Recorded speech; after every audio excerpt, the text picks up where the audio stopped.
Olá, meus irmãos. É uma alegria estar aqui com vocês, novamente participando dessas aulas. A gente está estudando sobre Paulo, o apóstolo da graça. Estamos entrando agora na 10ª aula. É uma aula baseada no livro homônimo de F.F. Bruce, chamado Paulo, o apóstolo da graça, sua vida, cartas e teologia. É um livro muito profundo, é um tratado sobre a vida de Paulo, sobre a pregação de Paulo, a teologia de Paulo, né? E é um livro que tem abençoado muito a nossa vida, tem me edificado muito, e eu peço a Deus que Ele abra os olhos do nosso coração nessa aula, para que a verdade dele penetre no mais profundo do nosso coração, do nosso entendimento, nos liberte de todo legalismo, de toda a prisão que às vezes a gente ainda tem em relação à lei, né? E é sobre isso que a gente vai estudar hoje. São 2 capítulos aí que vão falar muito sobre a lei, né? Como Paulo ele descortinava, né, para os gentios, e tanto para os gentios quanto para os judeus, que em Cristo não era mais necessário a lei, né? A lei tinha se cumprido em Jesus Cristo. Então a era da lei tinha se passado e entrado a era da graça, a era do Espírito. Então nós vamos nos aprofundar nesses 2 capítulos. A gente vai falar sobre os problemas dos gentios, né? Quando os gentios começaram a participar da mesa junto com os judeus, né? Junto com os cristãos de Jerusalém. E depois a gente vai discorrer um pouquinho sobre o que Paulo quer dizer sobre Cristo e o fim da lei. Começando um pouquinho sobre os problemas dos gentios, a gente viu na última aula, né, a conferência de Jerusalém, onde os gentios, onde foi discutido muito aquele debate, né, com muito afinco sobre a necessidade ou não dos judeus seguirem, né, dos gentios seguirem os costumes judaicos, seguirem as leis cerimoniais, serem circuncidados, seguirem o decálogo, os 10 mandamentos, né, ao pé da letra.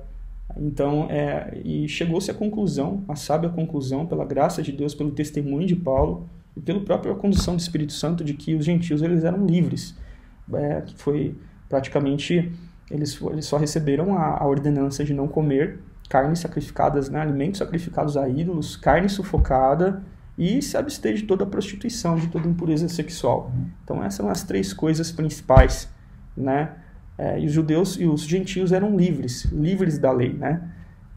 Só que, conforme ia aumentando o número de gentios convertidos, eles começaram, né, a transitar entre Jerusalém, entre as cidades ao redor. O número de judeus eles começaram a ultrapassar, o número de gentios começaram a ultrapassar o número de judeus convertidos.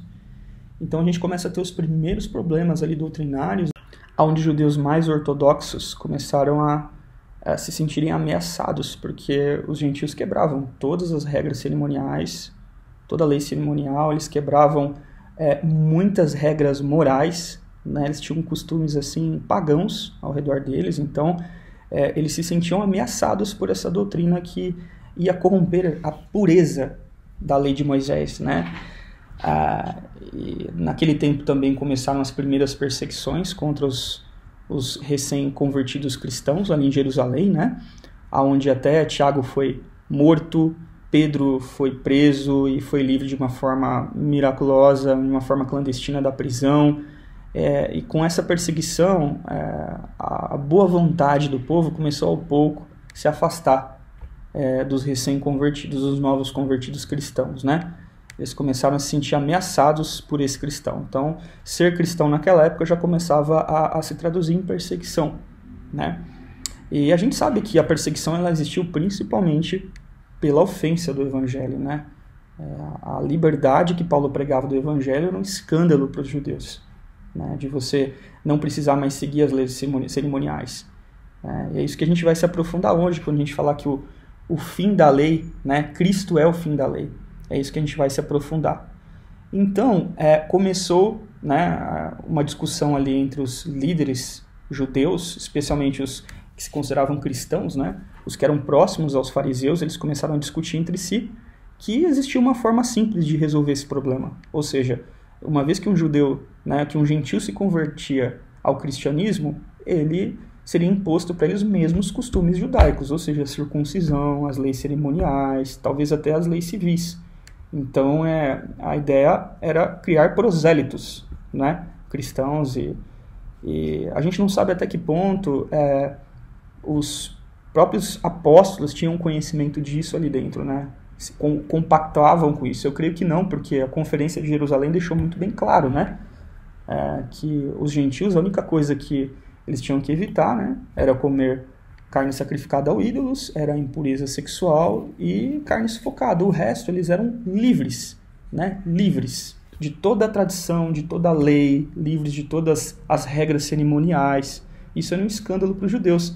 Então, o que aconteceu? Houve os primeiros confrontos, né, doutrinários ali. Alguns judeus, né, chamados judaizantes, ou seja, que queriam preservar as regras, as tradições e a lei judaica, começaram a subir nas regiões circunvizinhas ali, como Antioquia, né? A gente vê lá em Atos 15 uma declaração dessa, uma descrição dessa vindo de Lucas, né? 15:1 fala assim: então alguns que tinham descido da Judéia ensinavam assim os irmãos: se não vos circuncidardes conforme o uso de Moisés, não podereis salvar-vos. Então começaram a ensinar que a salvação, sim, a salvação era pela graça, era pela fé em Cristo Jesus, mas era graça e mais alguma coisa. Era graça e mais a circuncisão.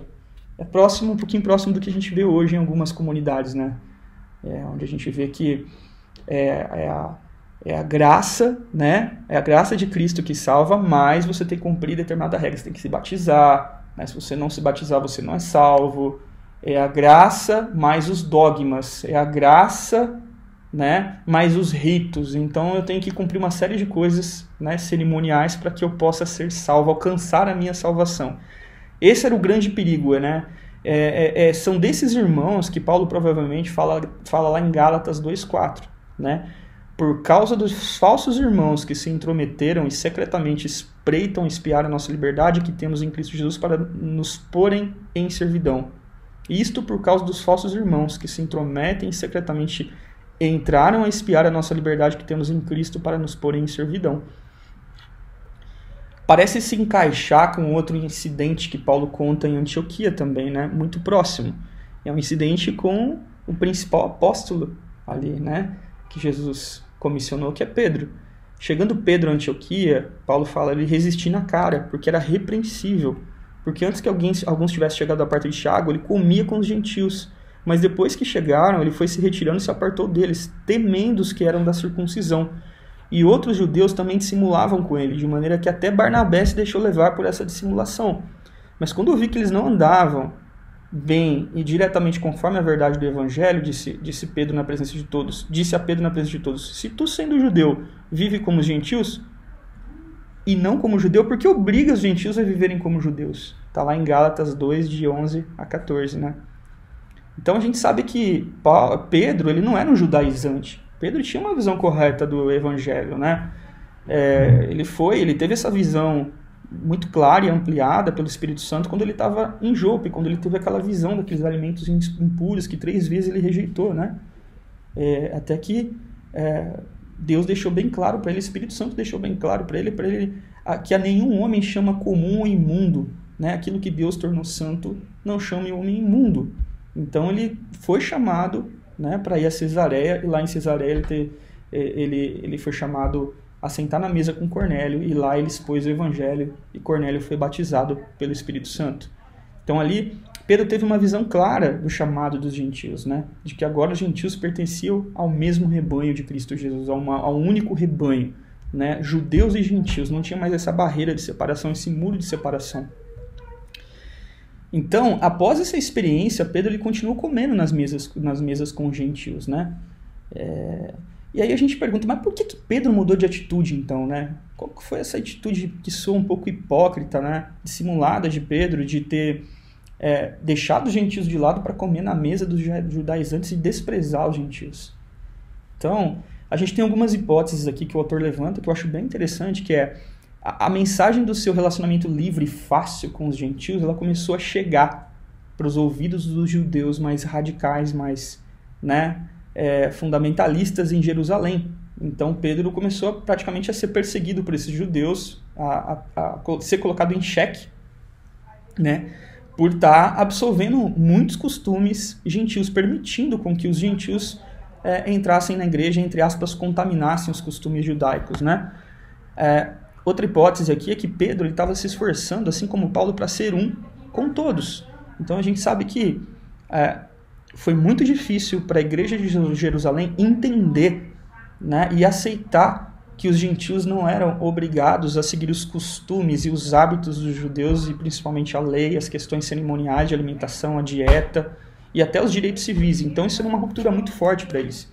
Então era uma coisa que um cristão judeu maduro compreendia muito bem, assim como Pedro e principalmente como Paulo, mas que para muitos era incompreendido. Então Pedro, para não escandalizar, como nós fazemos muitas vezes, né? Ele se levantou da mesa e foi lá conversar com os judeus, ele se levantava ali e ia conversar com os gentios, e ele ficava transitando entre um muro e o outro, né? Como se houvesse essa separação. Porém, Paulo estava igualmente preocupado com os gentios. Qual que seria essa mensagem que Pedro estava passando quando ele tinha esse comportamento, né, de levantar da mesa? A mensagem era muito clara, de que os cristãos gentios eram cristãos de segunda categoria, né? Eram cidadãos de segunda classe.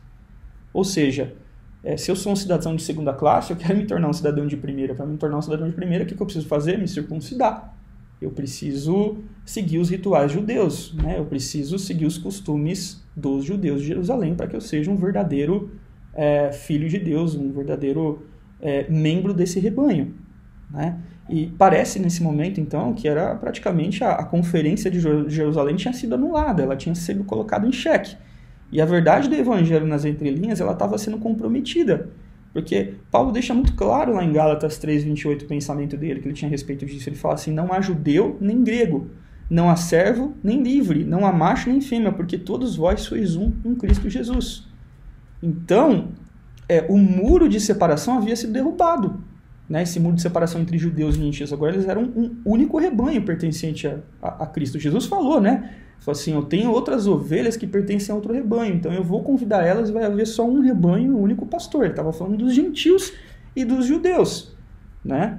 Uma vez que toda a lei, uma vez que todas as questões cerimoniais foram cumpridas em Cristo, não fazia mais sentido haver essa separação, né? Então, Paulo não ia ficar calado vendo esse muro sendo reconstruído, né, por uma barreira social ou religiosa. Então, essa distinção entre judeu e gentio significava, na prática, negar o evangelho. Então, ele foi muito duro com Pedro, né? A gente entende que Pedro ouviu, e a gente entende que essa instabilidade ela cessou, né? Quando a gente vê Pedro incentivando até Paulo nas cartas dele, né? Falando que as cartas de Paulo são difíceis de ler e tal, mas ele incentiva. Então a gente percebe que sim, essa posição ela foi amadurecida, né? Ela foi decidida ali na Conferência de Jerusalém e ela foi amadurecida aos poucos dentro dos judeus verdadeiros, né, de Jerusalém. A gente vai entrar um pouquinho, já que a gente está falando, né, dessa questão dos judaizantes, o autor vai entrar um pouquinho a fundo na carta aos Gálatas. Então, essa carta aos Gálatas ela foi escrita um pouco depois desse confronto aí que Paulo teve com Pedro, lá em Antioquia, né? Então, o objetivo era, na verdade, advertir os Gálatas contra alguns que os perturbavam. A gente percebe que esse mesmo povo, esse mesmo pessoal que foi lá para Antioquia, obrigar os gentios recém-convertidos a se circuncidarem e a cumprir as leis, né, na íntegra, também se moveu ali, né? Provavelmente ali o mesmo grupo também foi para a região da Galácia, onde Paulo tinha acabado de pregar o evangelho e fundar as igrejas ali no sul da Galácia, né, em sua primeira viagem missionária. Então, o objetivo deles ali era novamente, né, impor a questão da circuncisão, impor todos os costumes judaicos, guardar dias, guardar anos, guardar meses, festas, né?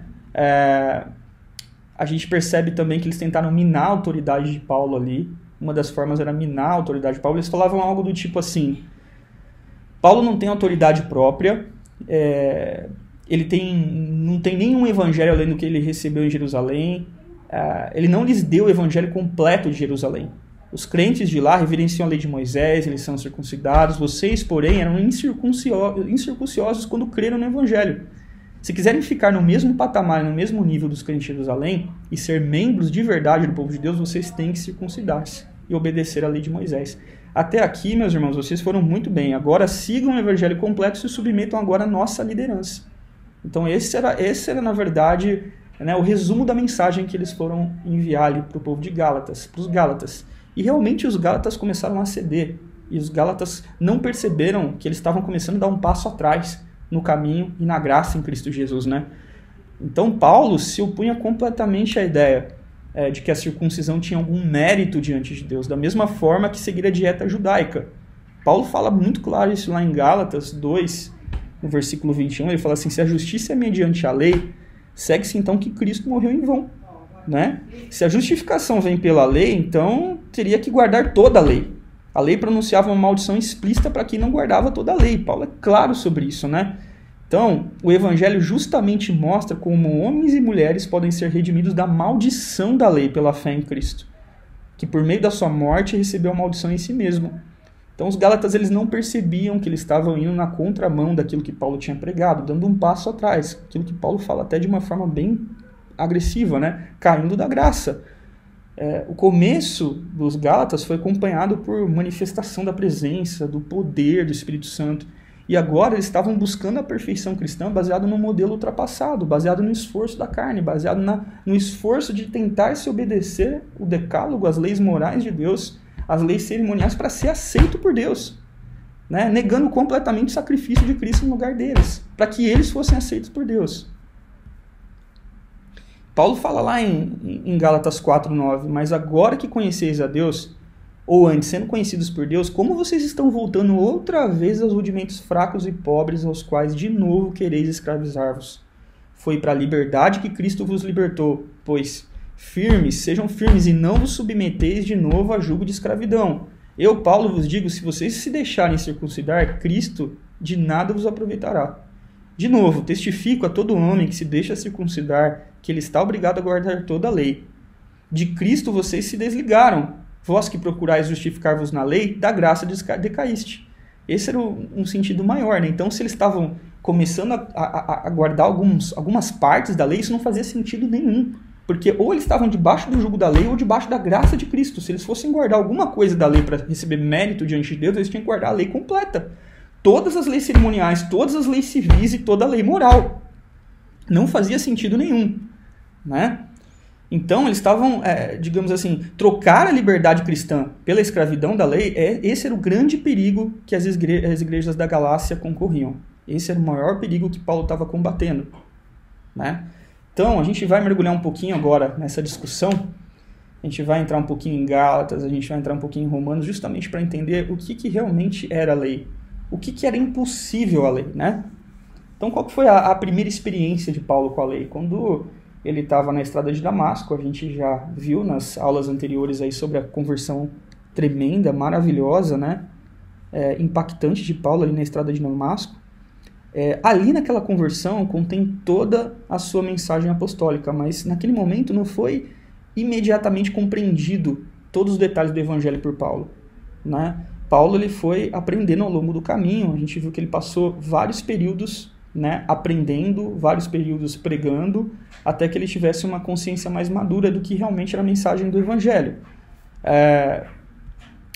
Então, uma das coisas que ajudou muito Paulo nessa compreensão foi justamente essa luta contra os judaizantes, né? Ele chega a declarar lá em Filipenses 3, 8, 9, ele faz um contraste, né, da visão que ele tinha, da forma como ele caminhava, como ele buscava, como essa busca que ele tinha era inadequada quando ele simplesmente estava debaixo do jugo da lei e não conhecia a graça de Cristo. Ele fala assim, sim, deveras eu tenho tudo como perda, por causa da sublimidade do conhecimento de Cristo Jesus, meu Senhor, por amor do qual perdi todas as coisas, as considero como esterco, para ganhar a Cristo, e ser achado nele, não tendo mais justiça própria que procede da lei, senão é que mediante a fé em Cristo Jesus, a justiça que procede de Deus, baseada na fé, e não baseada na lei, lá em Filipenses 3, de 8 a 9.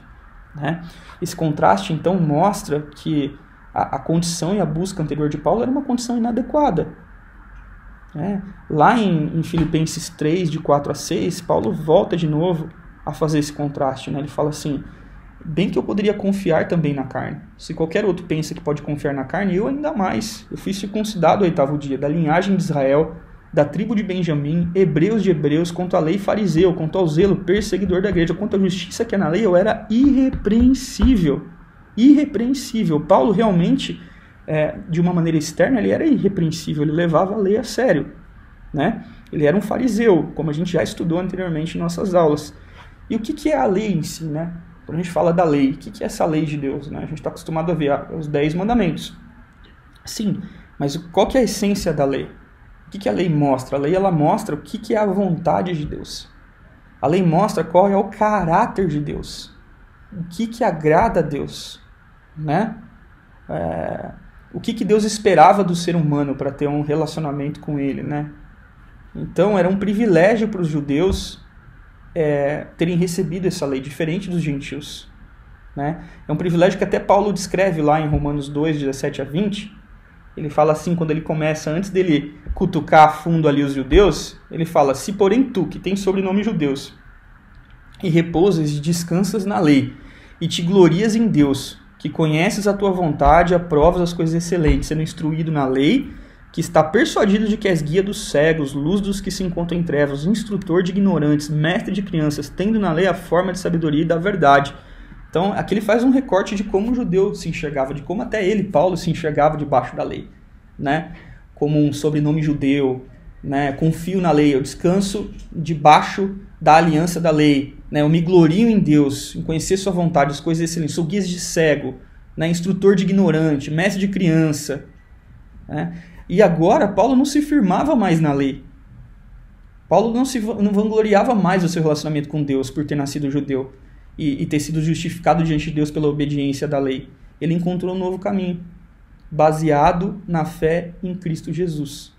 Né? Então ele fazia muito bem essa distinção de quando ele estava debaixo da lei e agora que ele está debaixo da graça. E muitos discípulos de Jesus, naquele período, ainda pensavam que era possível unir uma fé em Jesus e uma busca pela justiça, pela obediência da lei. Mas para Paulo era impossível conciliar essas duas coisas. Né? Ele fala: ninguém obedeceu a lei com mais devoção do que eu.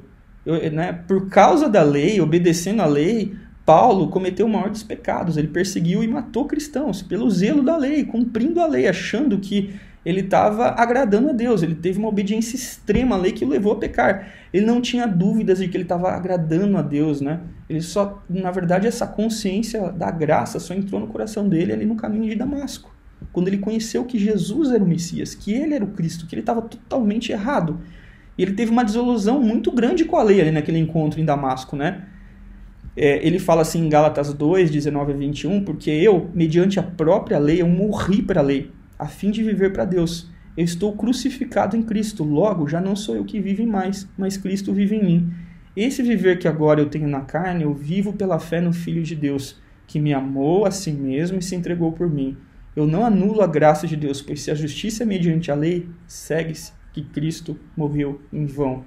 Então aqui ele fala assim, se a justiça vem mediante a lei, né, e você fala que você tem que obedecer, né, que você tem que entrar pela porta da salvação através de Jesus, mas depois você tem que ser aceito somente pela lei. Então segue-se que Cristo morreu em vão, porque ele cumpriu a lei. Não faz mais sentido você querer ser justificado diante de Deus pela lei. Você é justificado pela obra completa de Jesus no seu lugar na cruz do Calvário, onde ele levou a maldição que você merecia, a maldição que era para vir sobre nós por causa da lei, ele levou sobre si, e a justiça que nós não fizemos, né, que nós não merecemos, nós recebemos dele de graça. E é nessa justiça, é nessa graça que nós andamos. E agora a gente vai entrar um pouquinho aqui no capítulo final de Cristo e o fim da lei. Né? O que significa Cristo e o fim da lei?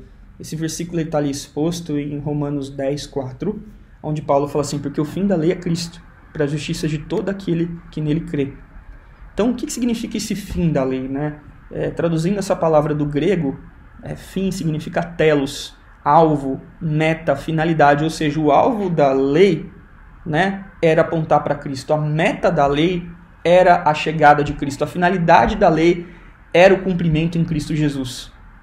Então a lei ela era boa, né? Só que a lei era uma provisão temporária, introduzida por Deus até a chegada do descendente de Abraão. Né? Era uma provisão temporária, era uma ponte entre a promessa de Abraão e a chegada do Messias. Né?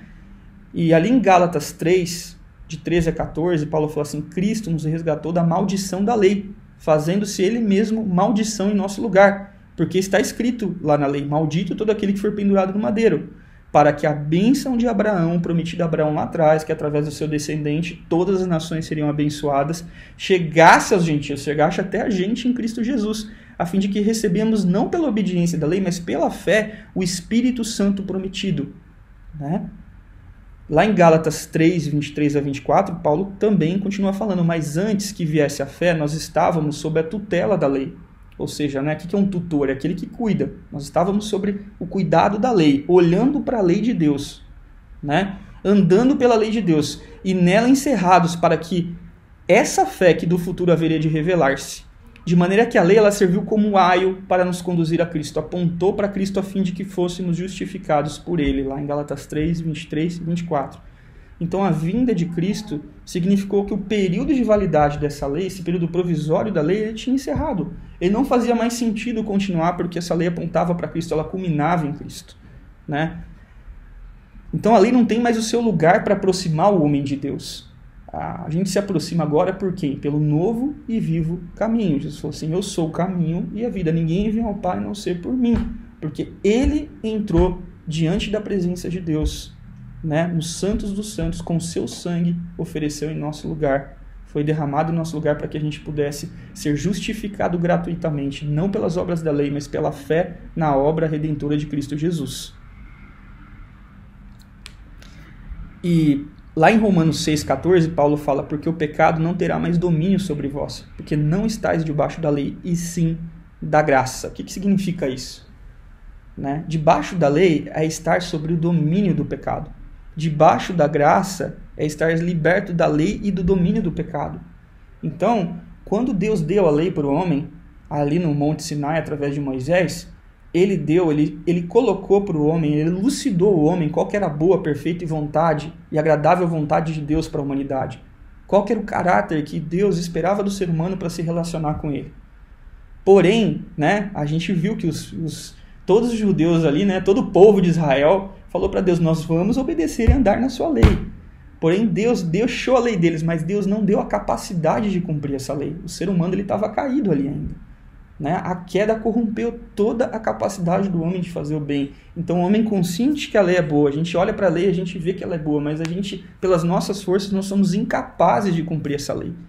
Então estar debaixo da lei é estar debaixo do domínio dos nossos membros, que são caídos, debaixo do domínio do pecado. O pecado tem muito mais força do que a palavra, do que a letra da lei que está ali para nos guiar. Né? Então, Paulo faz essas duas analogias. Ele fala assim que durante o período da lei, né, quando nós estávamos debaixo da lei, ele faz uma comparação como se fosse mercados de escravos. Ele fala assim, lá em Romanos 6, do 12 até o 23, ele fala assim, o escravo ele é obrigado a obedecer seu dono. Né? Ou seja, quem que era o dono do escravo naquela época? Era o pecado. Jesus falou assim, todo aquele que peca é escravo do pecado. Por isso que a gente não tem força para obedecer os mandamentos, porque nós somos escravos, nós amamos o pecado. Essa que é a grande verdade, né? Então nós não temos forças para vencer o pecado por nós mesmos. Quando que esse escravo era libertado? Quando ele morria e quando ele é vendido. Né? Então, uma vez que nós morremos na cruz de Cristo, com ele naquela cruz, nós morremos para o pecado, nós fomos libertos. Ao mesmo tempo em que Cristo nos comprou naquela cruz com seu sangue. Nós fomos vendidos de um dono, nós servíamos o pecado, éramos inimigos de Deus e agora nós servimos a Deus. Né? O nosso dono é Jesus Cristo, nós temos um dono. Né? Deus não só nos libertou do pecado, como nos comprou para si mesmo. Nós pertencemos a Ele, nós servimos a outro Senhor. E como que nós servimos esse Senhor? Nós andamos em novidade de vida, nós servimos segundo o caráter dEle. Né? Outra comparação que Paulo faz é o laço matrimonial. Lá em Romanos 7, de 1 a 6, ele fala assim, a mulher está ligada ao seu marido enquanto ele viver. O que Paulo está querendo dizer? Israel estava ligado à lei enquanto a lei existia, enquanto a lei estava em vigor. A partir do momento em que a lei ela foi cessada em Cristo Jesus, ela foi cumprida em Cristo Jesus, né, ele morreu para a lei. A fé em Cristo libertou o homem do pecado, tanto do pecado quanto do jugo da lei. Né, porque toda a lei foi cumprida em Cristo Jesus. O ser humano era incapaz de cumprir a lei. Cristo veio justamente no nosso lugar para cumprir aquilo que a gente não consegue fazer diante de Deus, andar em santidade, justiça e retidão e levar sobre si tudo aquilo que nós merecíamos. O castigo que nós merecíamos, né, o castigo que hoje nos traz a paz foi lançado sobre ele. Então, pelas suas pisaduras, ele nos sarou. Ele trocou de lugar com a gente. Né? Nós levamos a vida de Cristo, ele levou a nossa morte naquela cruz. Lá em Romanos 7, Paulo faz uma descrição bem interessante de como a lei ela trabalha na vida das pessoas, né? É o impacto da lei na vida de um ser humano. Então ele faz na verdade ali uma analogia no singular, quando ele fala aquele conflito que ele tem na carne. Quando ele fala assim, miserável homem que sou, né? Quem que vai me livrar do corpo dessa morte? Porque aquilo que eu quero fazer, eu não consigo. Mas aquilo que eu não desejo fazer na minha mente, eu faço, né? Logo, o pecado, né? Eu sou escravo da carne. Eu sou escravo da carne. Então ele fala, miserável homem que sou. Ele dá aquele grito, né? Que muitas vezes nós damos quando a gente tenta fazer as coisas boas pelo nosso esforço, sozinho, sem a graça de Deus. Né? Então ele faz uma biografia ali, a gente pode compreender essa passagem, é uma das passagens mais difíceis, né, de se fazer ali a exegese. A gente pode compreender essa passagem como uma autobiografia de Paulo, segundo o autor, e a gente também pode compreender essa passagem como uma biografia de todos nós. Paulo se colocava tanto no nosso lugar como nós nos colocamos no lugar de Paulo, quando ele está dizendo isso, porque é exatamente essa experiência do homem, né? Eu nunca tinha parado para pensar, achei muito interessante no livro, que o autor faz uma analogia, né? Fala assim, Paulo ele fez uma analogia clara sobre a queda do homem em Gênesis, quando ele faz essa passagem aí, quando ele escreve, né? Essa passagem aí em Romanos 7. Pensa bem, vamos fazer essa analogia junto. Ó. Em Romanos 7, Paulo fala assim, outrora, sem a lei eu vivia, mas sobrevindo o preceito, reviveu o pecado e eu morri. Porque o pecado prevalecendo do mandamento, pelo mesmo mandamento me enganou e me matou. Vamos fazer uma analogia. Vejam bem como Adão e Eva, eles viviam despreocupados, completamente tranquilos, até eles serem testados. O próprio mandamento de Deus, não comerás do fruto dessa árvore, foi trazido à lembrança pelo tentador. E quando o tentador trouxe esse mandamento à lembrança, né, ele despertou a atenção deles para o fruto proibido, despertou a cobiça e a atenção. Né? Aquele fruto se tornou tão atraente de uma forma que ficou irresistível eles não comerem. Tanto que Eva fala assim depois, né? A serpente me enganou. E Paulo fala o quê? O pecado me enganou. Então é isso que o pecado faz, né? Os mandamentos, uma vez que a gente vivia sem a lei, a gente não tinha essa responsabilidade do peso da lei, né? A partir do momento que eu tomo conhecimento da lei, não cobiçar, né? Em vez de eu olhar para a lei e falar, não vou cobiçar, não, ela desperta a cobiça dentro de mim, porque ela desperta o mal que está aqui enraizado dentro de mim. E eu não tenho força para lutar contra isso. Aquilo se torna atraente de uma forma que eu cedo, né?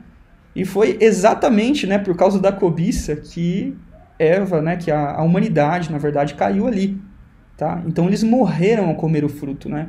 Paulo disse que ele morreu também. Ele falou, eu morri. Né? O pecado prevaleceu sobre mim. A lei realçou o pecado, né? Aquilo que tinha mal dentro de mim, e eu cedi. Né? Fui justamente contra aquilo que eu não desejava fazer. Eu caí, eu morri. Né? A lei me matou. Que ele fala em Romanos 7, 8, mas o pecado, tomando ocasião pelo mandamento, despertou em mim toda a sorte de concupiscência que eu já tinha dentro de mim. Né? E aí a gente vê o motivo principal ali da queda. Né? Paulo fala em Romanos 7, 7, que diremos, pois, é a lei pecado? De maneira alguma. Mas eu não teria conhecimento do pecado se não fosse por intermédio da lei, pois eu não teria conhecido a cobiça se a lei não dissesse, não cobiçarás, que é praticamente o último mandamento do decálogo. Né? Não cobiçarás. Então isso despertou a cobiça dentro de Paulo e ele caiu, e ele tropeçou. Né? Quando ele fala assim, miserável homem que sou, ele olha para a condição dele e fala, quem que vai me livrar desse corpo mortal? Como que eu vou conseguir obedecer esses mandamentos, né, tão superiores? Né? Porque eu consinto que eles são bons, mas eu não consigo. Quando eu tento obedecer, eu simplesmente não consigo. Meus membros obedecem a outro tipo de mandamento, né? E aí, gente, o que a introdução da lei fez, né? Quando Deus ele colocou a lei ali no Monte Sinai, ela trouxe o reconhecimento do pecado.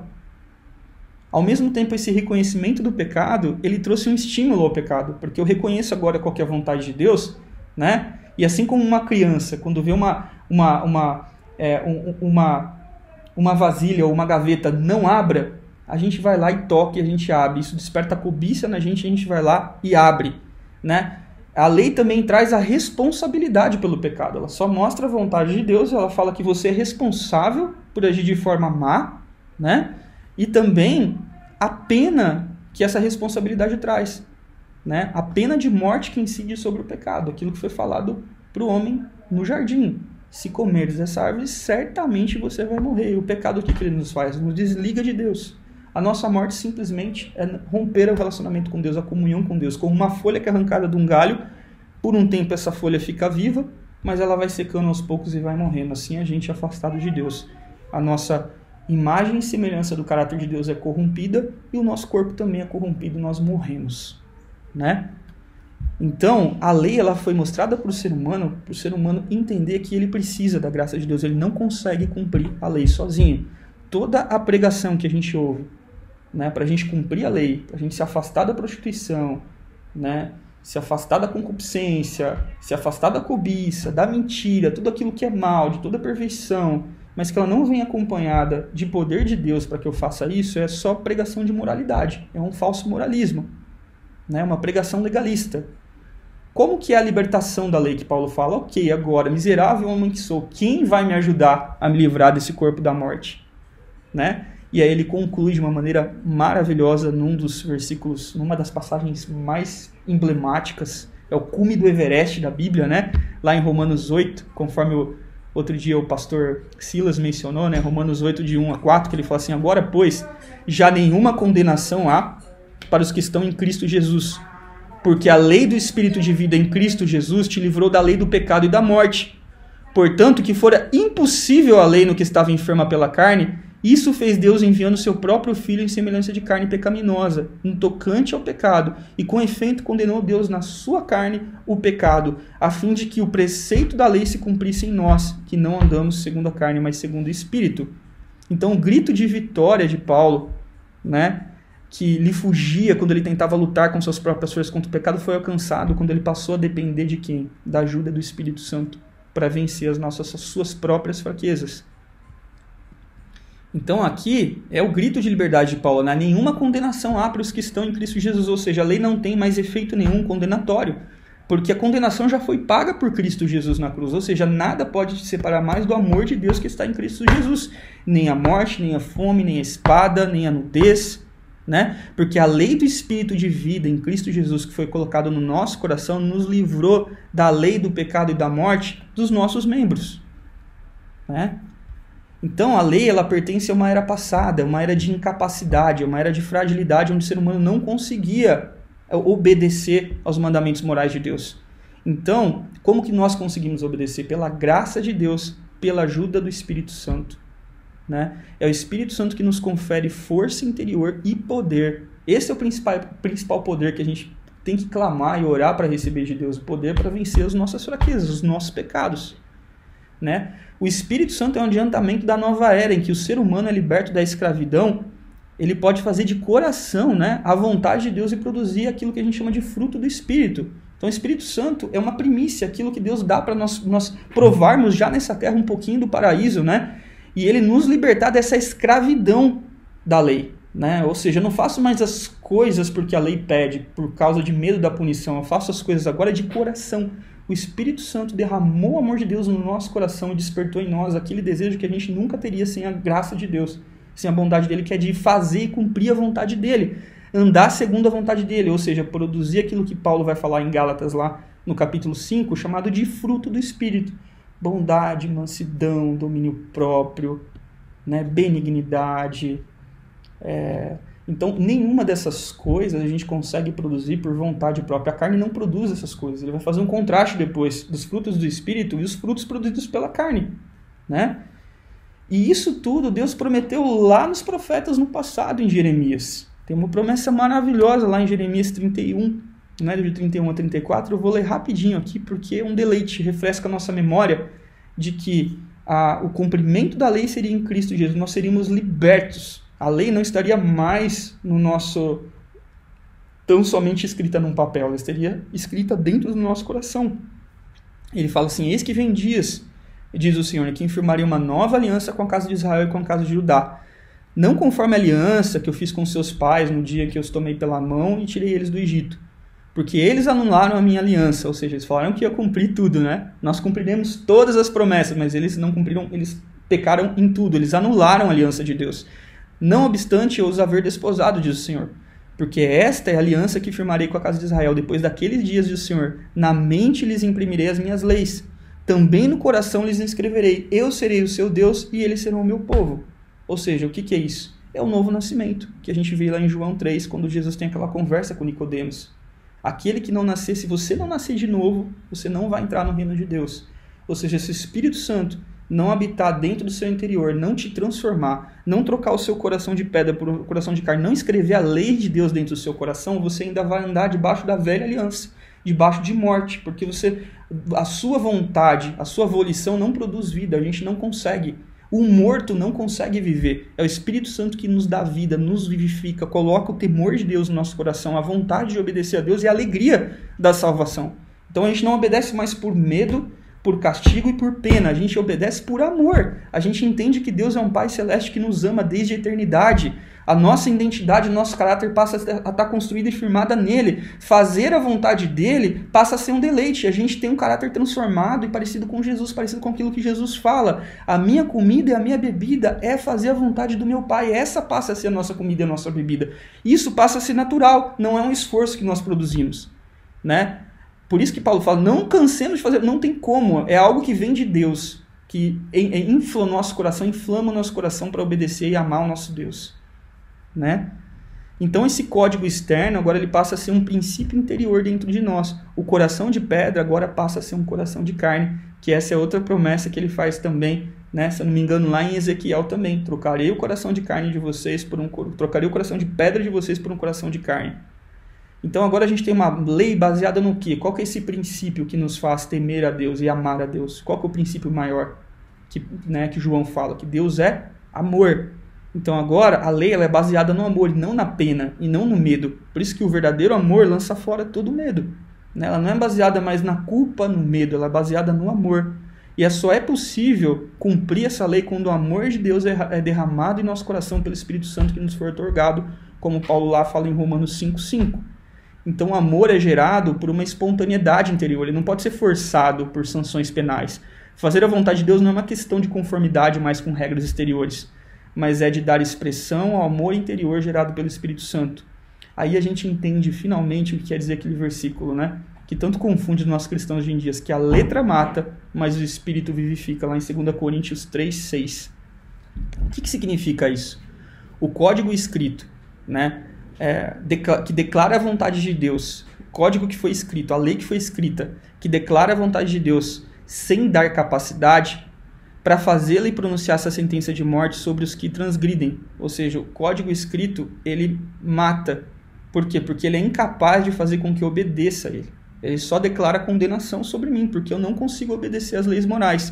Porém, o Espírito Santo dá vida e poder interior para que a gente consiga cumprir toda a lei de Deus de uma maneira espontânea, de uma maneira leve e suave, né, para fazer a vontade de Deus. Ou seja, o Espírito Santo nos transforma à imagem e semelhança do caráter de Cristo, expresso nos 10 mandamentos. Isso não pode ser obtido por pressão, né, porque aonde há o Espírito do Senhor, aí a liberdade, 2 Coríntios 3:17. Amém, irmãos? Tem muito mais que eu gostaria de compartilhar nesses 2 curtos capítulos do livro, né? Mas eu peço que vocês continuem acompanhando as nossas aulas, continuem sendo edificados pela graça de Deus, que Deus abençoe agora o nosso culto que nós vamos prestar e que Deus ilumine e enche o coração de vocês com essa verdade que também tem enchido o nosso coração. Amém? Deus abençoe.